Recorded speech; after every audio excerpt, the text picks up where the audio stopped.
What do Falcons do? We rise up. Welcome to Rise Up Reactions, the show we talk all things Falcons, NFL, Georgia sports, and in general the sports news of the day. I'm your host, Dr. Lee Denning, the Golden Hard Doc, and a lifelong sports fan. And guys, sorry I'm a day late to this. Ended up taking yesterday off after Sunday Night Football. First game of the season for me to go to as a season ticket holder. And it was a doozy. I will start off by saying this.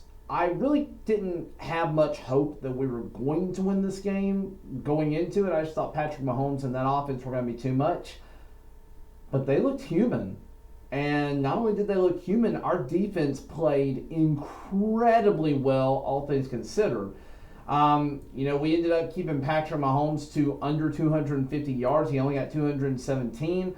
However, they did have a very potent rushing attack. It seemed like Carson Steele was just beefing up the middle for 4.5, 5 yards every single time that he touched the ball.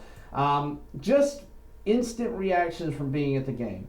Time of possession was brutal. The box score does not tell the story of the game. At one time I looked up in the third quarter, the Chiefs had the ball for approximately 30-ish minutes, and the Falcons had it for about 12.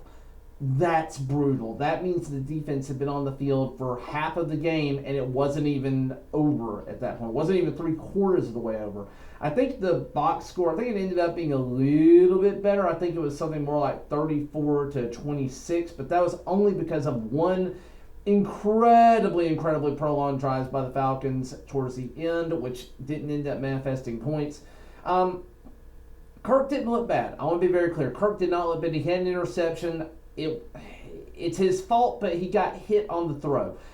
He was trying to hit Kyle Pitts for virtually the exact same play that had gotten Kyle Pitts a 50-yard reception, almost touchdown, earlier in the game. And he did indeed have Pitts. If you were there watching, we all said he's got Pitts, but he just didn't have time to throw. And the reason that he didn't have time to throw is that we had two injuries happen that ended up costing us severely. Both of which happened in the first half of the game. The first injury was one we could weather. Right tackle, Caleb McGarry. You know how I feel about him at this point. He's not my favorite player, but he's a solid, really good run blocker. He's not a great pass blocker. But he went out. And Storm Norton came in, and as far as I'm concerned, Storm Norton played very, very well for right tackle for having to come in on a pitch. The one that hurt, though, Drew Dalman is a top 5 center, especially for the run game in the league. Drew Dalman went down in the second quarter, and it was ugly from there. We had an almost botched shotgun snap that Bijan somehow caught in mid-snap from a bobbling Kirk Cousins to end up getting no gain but prevented a turnover. We ended up having to go to pistol if we wanted to have Kirk standing back in the backfield. We ended up not being able to run as much under center. We couldn't do play action because we couldn't get the game going, could not get any solid momentum with the run game because our interior line was hurting. This is actually a very solid showing for Matthew Bergeron. I don't think he had a bad game at all, but when the Chiefs brought pressure, it was virtually unopposed. We got away towards the end of the game. We didn't see much Tyler Algier, but we got away from Tyler at the end of the game when he busted off 2 really big runs for like 30 yards very quickly back to back. And then we took him out and didn't put him back in until the very end of the game again. And it was just mind-boggling. But again, defense played very well. Offense was hamstrung to some degree. It felt like they had a 2nd and 1 or a 3rd and 1 every single drive, and we were always at 3rd and 7, 3rd and 6, or 3rd and 10 for all of our drives. Could not get anything going. And again, defense, they're not going to be able to hold up this way the entire time, but I have to give them all the credit in the world. Justin Simmons has 4 straight games against Patrick Mahomes with an interception. He is absolutely worth the money that we paid for him for this game. I thought the momentum was going to be in our favor from that interception, and just we couldn't ever take advantage of the opportunities given. I wanted the team to be competitive, and if we were competitive, I would have considered this a pretty good showing overall. And honestly, that's what we were. We were competitive. We were not pushed around by the Chiefs. We couldn't get the offense going, but our defense is legitimate. This is a top 10 unit in the league. They were on the field a ton. Thankfully, they got some rest towards the end of the game. There were also a few other things that happened that gave them rest through the end of the game. I don't know how I feel about how many subs we're doing. It felt like we were rotating a defensive interior lineman every other play. Just watching, especially, I really didn't pay attention at first. The second half of the game, I just kept watching, and I kept watching Onyemata and Eddie Goldman switching out, and occasionally Grady Jarrett would switch out. Lorenzo Carter and Arnold Ebiketie were playing tag every other play to come in. Matthew Judon was playing tag with Lorenzo Carter at times.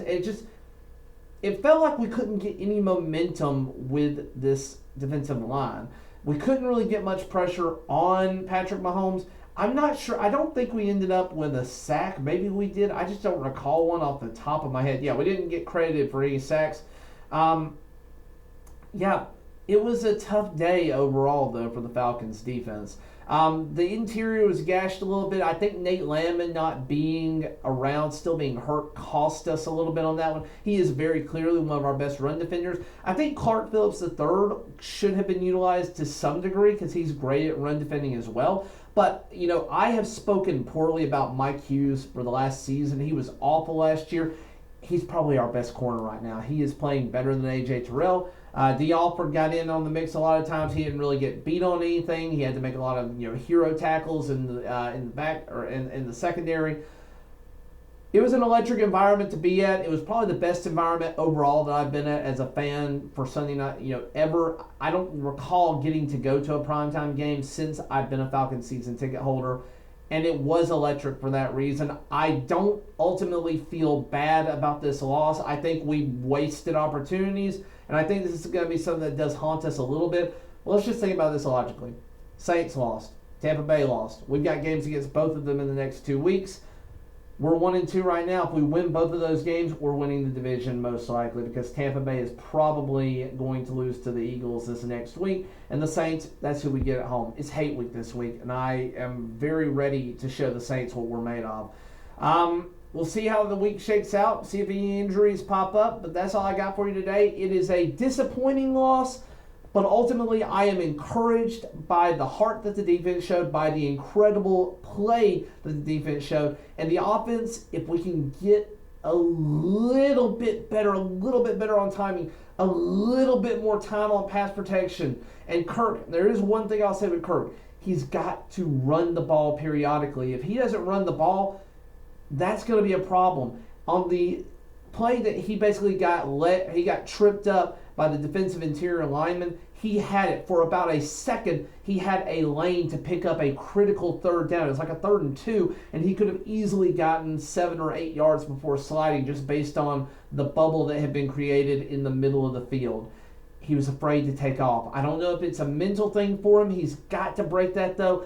Either way, quarterback play has been overall better than what we've seen the last few years.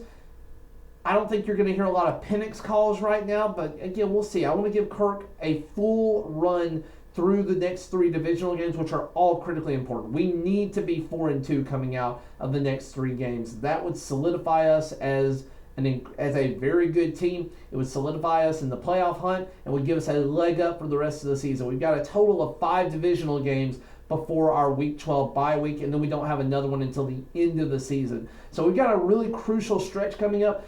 If you looked at our schedule, the worst part of the schedule to play was the first 4 to 6 games. If we can make it past that, winning becomes much easier. It becomes a much easier schedule overall. We do have to stay healthy for that, though, and we need Drew Dahlman back. I don't know the nature of his injury yet. I hadn't had a chance to look that up, but we need Drew Dahlman. We can live without Caleb McGarry. Storm Norton is a perfectly fine tackle, but then if Jake Matthews goes down, we're a little hurt there. But right now, Drew Dahlman has to come back. Newsel did not look comfortable. He did not look great for the run blocking in particular. So we really need to have Dahlman back at center. If we don't, it's going to be a struggle for the next few games. Thank you for watching, liking, sharing, and subscribing. And as always, rise up.